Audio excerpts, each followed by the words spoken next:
Sinisterhood.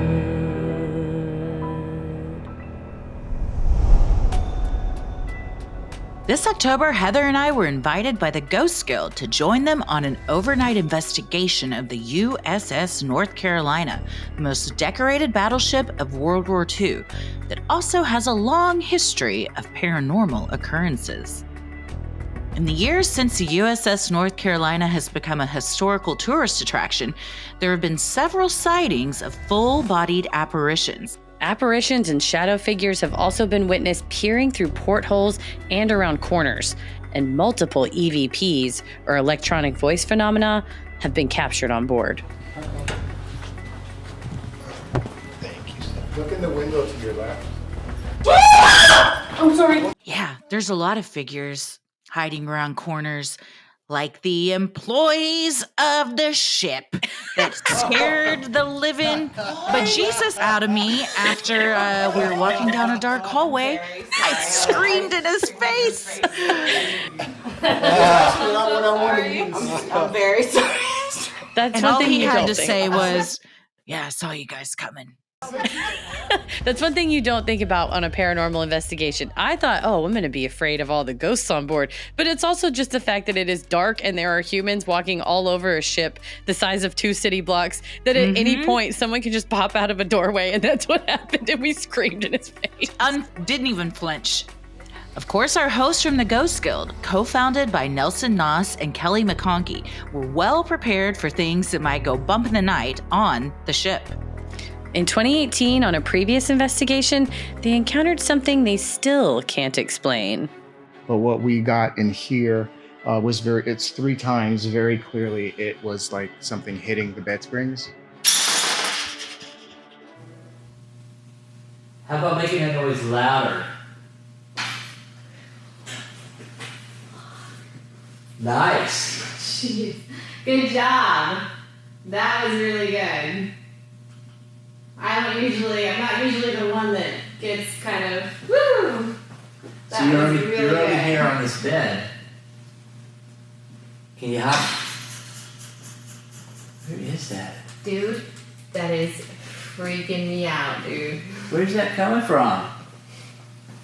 Where are you? We thought at first that maybe someone had, I explained this, that someone had like laid down on some of these and had pinched it, but I just don't see that. The amount of equipment that they have is just like, Spectacular. I go, what are we going to show up with our phones and some apps? You know, I mean, they have Nelson Scott. The EDI Plus actually has multiple environmental sensors. So it's got pressure, it's got humidity, and EMF detector. And the nice thing about this is it records all of those environment variables. Ambisonic recorders basically record 4-channel. However, they do it in a 360-degree pattern. Kelly McConkey from Ghost Guild brought some trigger items, is what she called, including some paraphernalia from World War II, some articles and the periodicals that the sailors and the soldiers would read at the time. Why are we going to the mess hall? The mess hall is where the Navy boys like to hang out. We're gonna witness some of the team members do an Estus Method. The simplest version is just that she's connected to a radio that's just gonna sweep through AM channels. She's gonna turn away from me and we can ask questions. She's going to state out loud anything that she hears coming through the radio. Some people believe that it's not so much that you're hearing voices from, the radio, but you're actually getting messages from beyond. Is there anyone that wants to come out and play? Come hang out with us? I know both of us, the goal here was to have some kind of contact or a moment to break through. What did you feel when you had headphones on doing the Estus Method? Let's go up. Because I felt sheer panic and terror and I hated it. When I was doing it, I did hear a couple words come through. It was mostly static, but there was some movement on the bench I was sitting on. And I didn't know at the time, but you told me later that you'd asked it to goose me. Give her a little goose. Felt like the table shook. Good job. Give her a little goose. You can goose her a little more. I had not been asked about any of this, but I was totally fine if a ghost did give me a little squeeze. I did feel some shifting on the bench a bit. That wasn't the only creepy thing we had happen in the mess hall. There was also a laser beam system set up with green pointed lasers, and you and Paris had I was asking questions, and the two of you saw something at the same time. Nelson played taps too. Taps. This is what when they went to sleep at night, they would play taps. I mean, it was a moment that I won't forget. We were all just standing there like, damn, Somber. This is powerful. Yeah. It gave it an even deeper sense of respect of the solemnity of the place. We were Yes. there on a paranormal investigation, but also there understanding those souls gave their lives for our country, and we are appreciative and grateful. And I loved that the Ghost Guild instilled that in us to treat these souls like they are. Whether they're living or dead, they're still souls. Treat them with kindness, speak to them with kindness, and give them the respect that they deserve for the sacrifice that they made. So we had the grid everywhere, which is already, it's like you're in a planetarium, but everything is green. But Heather started asking questions, and the light on the laser kept getting noticeably brighter. We want to talk to you. Can you tell us your name? Does it look like it's moving to anyone else? Yes. Yeah. It's because in my glasses I can tell, because it's like, oh, now it's like on this one more. Mm-hmm. It would just like get very bright and then die back down. And then you would ask it another question and it would get very bright. And I knew that it wasn't my eyes playing tricks on me because I wear glasses, and the reflection in my glasses was getting so bright that it was blinding me. One of the most infamous attacks that left casualties was a torpedo strike in the battleship's hull. Initially tried to hit the Wasp. And it basically ended up traveling all the way to North Carolina, which was in a different squadron. Many believe the spirit of the young sailor that has been seen in the battleship's washroom is one of the men who died in the torpedo attack.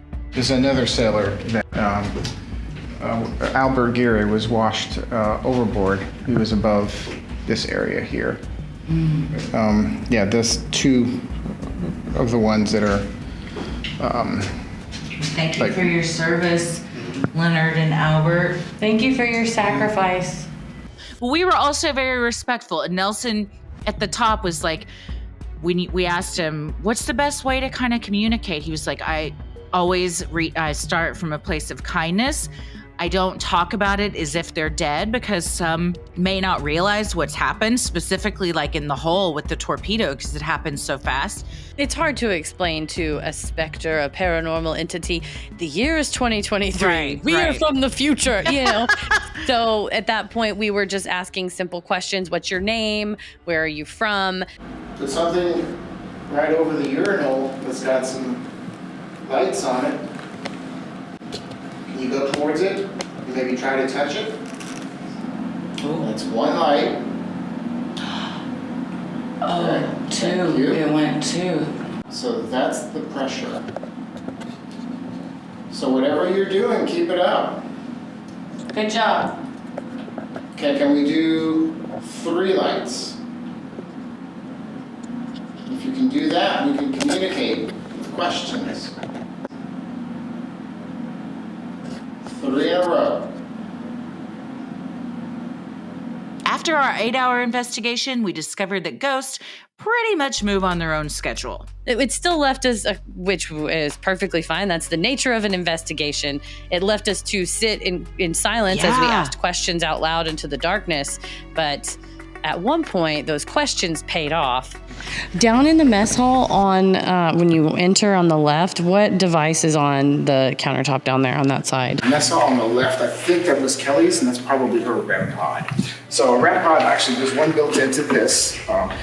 This is a Mel Meter, and this was actually invented by someone who lost his daughter and was wanting to communicate with her. So this is a device that was specifically created for this purpose. It basically had this little antenna, and it creates a magnetic field around the antenna. And the thought is that if you place it in the middle of the room, anything that breaks that magnetic field makes the device go off. And the closer it gets, or the more it breaks that field, the higher the sound and the lights.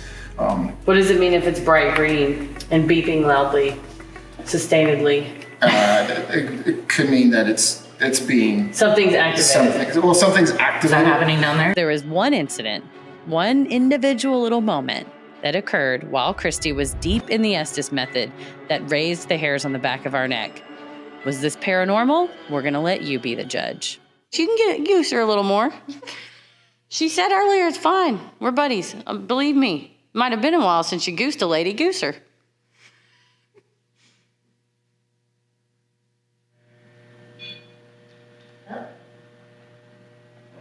That was the EMF detector. Can you do that again? Can you touch that again? Are you over there spying on us?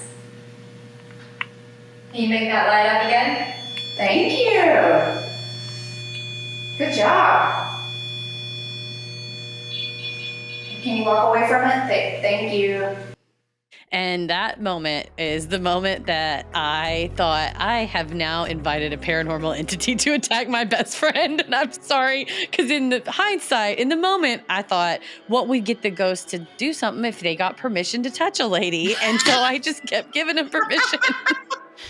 The Ghost Guild could not have been more hospitable and respectful.